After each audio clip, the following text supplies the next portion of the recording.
Well, so we had a good journey back from France. Obviously been away for 5 nights, 5 days, and we stayed in a hotel just before we came home on the last day. So we used the non-toll roads on the way back as well, which we found was really, really good.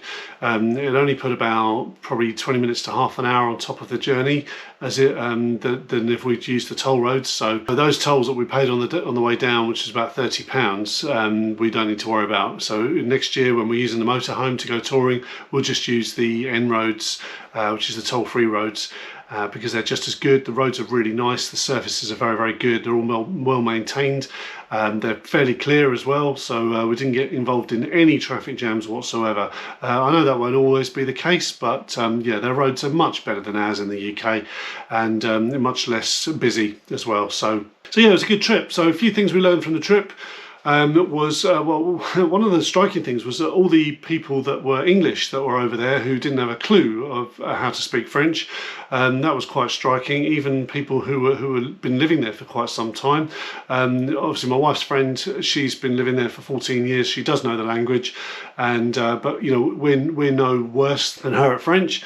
So you know, we got by very, very well, and always initiated conversation with you know, any French people that we came across. So you know, we'd always start the conversation off in French, and if they wanted to then interject with English, which we found that's quite common actually, they want to try out their English on us, but we'd end up finishing the conversation in joint French and English, which is absolutely fine.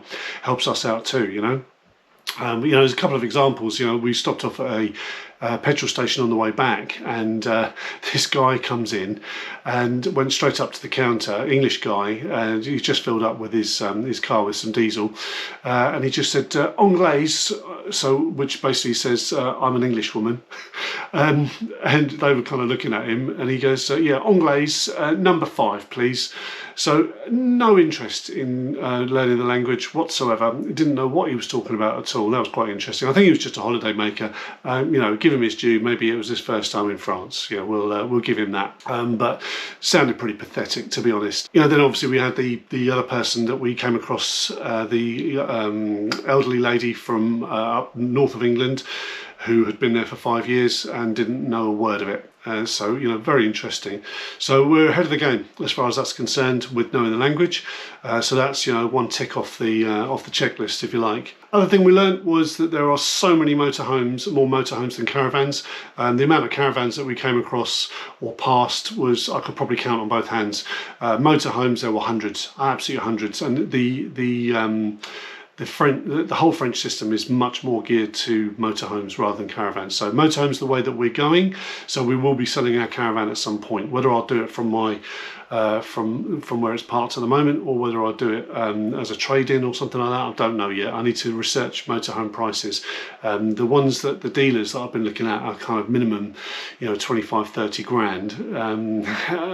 That would be more ideal, having something from a dealer, because we can have a warranty on it, and we know that it's all been looked over and everything else. Buying privately scares me. I don't like buying anything privately. I really don't. So we'll see how that goes. Certainly the food's better. Love the food over in France. Always find that it goes much easier on my stomach than and on my system than anything else. You know, we came back yesterday, had some fish and chips, and I just felt sick for the whole night, and I was nearly sick in the night. It was absolutely awful, rubbish food, deep fried crap, and yeah, I just think, you know, we can afford to buy and eat much better in France than we can in England. So we'll have no problem adjusting to that. Cost of living wise, I've budgeted according to UK prices on my budget. French prices, very similar. I didn't actually look up diesel prices, but when we were stopped at the garages, because we've got a petrol car.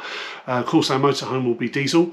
So, but diesel prices, I've found out subsequently, are very, very similar to what they are in the UK or in my area in the southeast of England.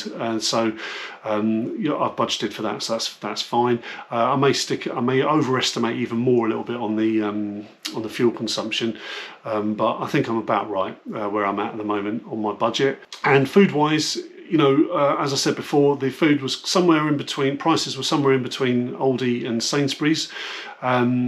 The Aldi where I am in the southeast again is higher priced because it's in a smaller town. So when we go out of town, like to a larger Tesco's or a Lidl or something like that, we can actually get much cheaper prices. And it's the same in France. When you go to the larger the supermarket, the cheaper the prices are. We didn't try Aldi and Lidl, though we did drive past some Aldis and Lidls, so they have those stores as well in France. So I'm assuming they'll be cheaper than their main Intermarchés or Hyperus. So we have yet to try those out, but I reckon we could probably even get them cheaper. But again, all within budget, which is really good. One slight issue we did have, which was I took a solar power bank, which was just a cheaper unit that was given me to review on another YouTube channel that I have. And it's been working fine actually, but since when we took it camping with us on this trip, I took a big 130 watt solar panel with us, and we were unfortunately put into like a really shaded pitch, which we didn't bother changing. We just couldn't be bothered to switch it around. But so had we been in the open, like in a motorhome for instance, and had the panel on the top and a larger battery bank, we would have been absolutely fine. I know that because there were sunny days where it was really, really sunny, but I couldn't get the panel to get any direct sunlight on it because it was so shaded with the trees. And this power bank unit wasn't particularly great. So we'll be looking at getting a much better, more well-known make power bank as well to use going forward. And we'll have the motorhome all geared up with solar panels and everything else. Another couple of things that we come across was that the smaller towns tend to be, a lot of them are actually, the shops are closing. The reason they're all shuttered up is not just that people are away on holiday, it's that they are actually closing, like the towns are just dead. There's just old people left there. All the young people have left and gone to larger towns to work because there's just no work anywhere, and they're really having problems finding work. So that's causing a bit of an issue, but for us, for what we want to do, that means that it's kind of good in a way, because it means there's properties that are available that are not being snapped up, certainly by young people, that we can get for minimal cost. It just means that if we wanted to do them up or anything like that, we need to make sure that we're nearby DIY resources.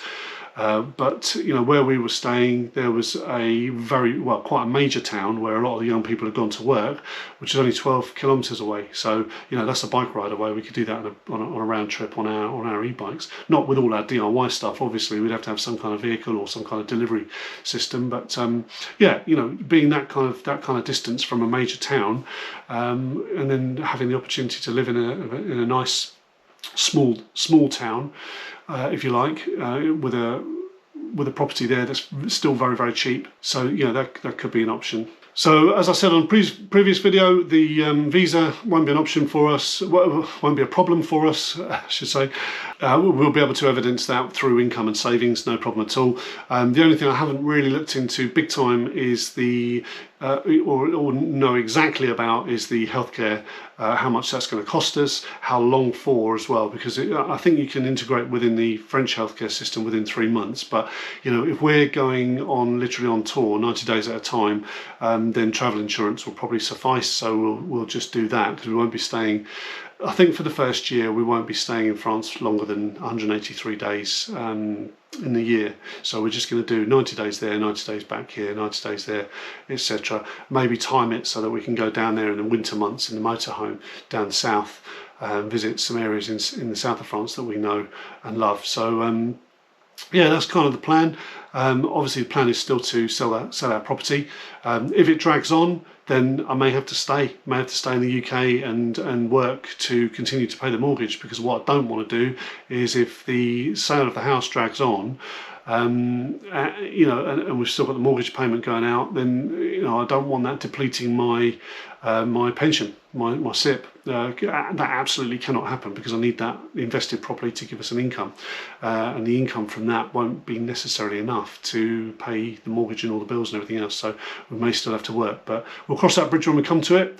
Not a problem. As I said, our plan is very fluid. The ultimate goal is to take my pension, sell the house, get the proceeds from the house, put it all together into some kind of income generating investment, and then, you know, with very, very minimal drawdown, if none at all, and just live off that, plus my wife's pension of £400 currently a month coming in, and then buy a property in France eventually to settle down in. But we'll probably take a year out, and as I said, plans are fluid. We are constantly thinking about, you know, how to best maximise our money and our income and everything else to, you know, to do this long term. Yeah, in the meantime, just thanks to everybody for supporting the channel and for subscribing over the last few videos that we've done. Sorry about the quality of the videos as well. I know they've not been particularly great. I had to film them on my phone because I couldn't get the GoPro footage onto, I didn't have a laptop with me, and I tried to edit everything on the phone. It was really, really difficult. So hopefully going forward they'll be a little bit better as well. So yeah, just a brief update.